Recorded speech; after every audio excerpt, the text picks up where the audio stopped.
Nurture journey is about building relationship with your leads, your prospects and your clients, providing an opportunity for them to interact with your brand, your product, your service.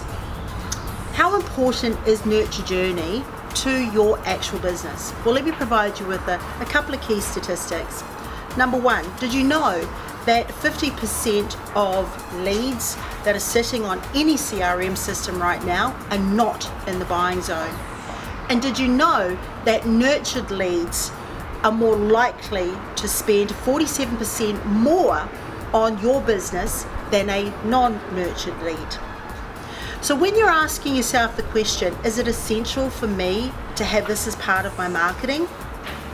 One very simple answer comes to mind. Absolutely. Marketing is about relationship. It's about the ability for you to establish that relationship over and over and again so that you can be trusted, you can be liked, and more importantly, you can be referred to other people. So, if you don't actually have a nurture journey strategy in place right now, you don't have any touch points or communication points that are part of your marketing process from lead generation through to conversion, then please reach out to us.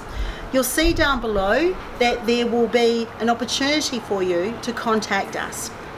So please complete the box below or come visit us on www.yourmarketingmachines.com.au and please allow one of our consultants to be in touch with you.